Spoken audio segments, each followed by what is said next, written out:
Debido a acontecimientos recientes y muy mediáticos, sobre todo en el ámbito deportivo, seguramente habréis oído hablar de los delitos de odio. En concreto, cuando algunos aficionados al fútbol han sido acusados de actitudes racistas dirigidas a determinados jugadores que constituirían un delito de odio. Bien, en primer lugar, es importante recalcar que el denominado comúnmente como delito de odio como tal no está tipificado, es decir, que no se encuentra recogido en ningún artículo del Código Penal. En realidad, lo más parecido sería el artículo 510 del Código Penal, que codifica aquellas acciones que fomenten, promuevan o inciten directa o indirectamente al odio, hostilidad, discriminación o violencia contra determinadas personas. Asimismo, se castiga a quienes lesione la dignidad de las personas. También debemos señalar que existe el denominado discurso del odio, que tiene su origen en el término anglosajón hate speech, que sería toda aquella forma de expresión que propaga o incite el odio racial, la xenofobia o cualquier forma de odio basada en la intolerancia.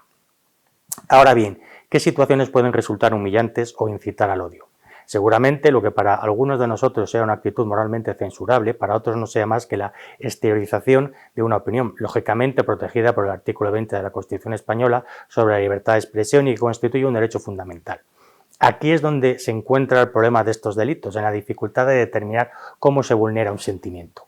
Existe una denominación de la Organización para la Seguridad y Cooperación en Europa, OSCE, de 2003, que se utiliza habitualmente para definir qué entendemos por delito de odio, y sería la siguiente: cualquier infracción penal, incluyendo infracciones contra las personas o las propiedades, donde la víctima, el local o el objetivo de la infracción se elija por su real o percibida conexión, simpatía, afiliación, apoyo o pertenencia a un grupo, basado en una característica común de sus miembros, como su raza real o percibida, el origen nacional o étnico, el lenguaje, el color, la religión, el sexo, la edad, la discapacidad intelectual o física, la orientación sexual u otro factor similar.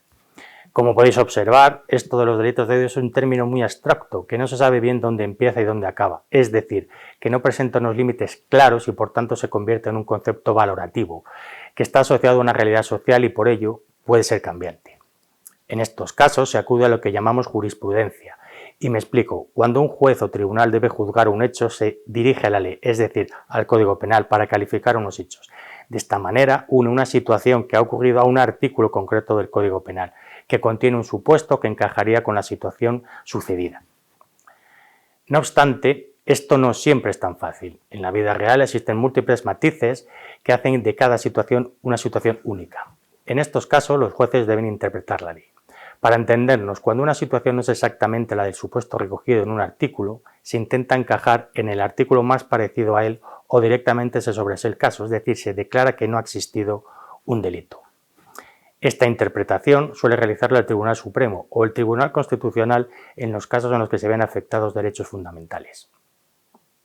En este caso concreto, como existe un conflicto entre derechos, como el de libertad de expresión y el derecho a la tutela judicial efectiva por parte de personas que creen vulnerados sus derechos fundamentales debido a su raza, religión, etc., el Tribunal Constitucional ha determinado que prevalece el derecho a la libertad de expresión, excepto en el caso de personas que pertenezcan a colectivos especialmente vulnerables por razones sociales, económicas, etc.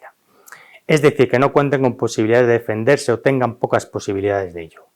Para concluir, podemos preguntarnos hasta qué punto durante un acontecimiento deportivo se están vulnerando los derechos fundamentales de determinados jugadores y si estos jugadores ofendidos son miembros de un colectivo especialmente vulnerable y si mostrar animadversión a los componentes del equipo rival constituye una violación grave de los derechos fundamentales de determinados jugadores.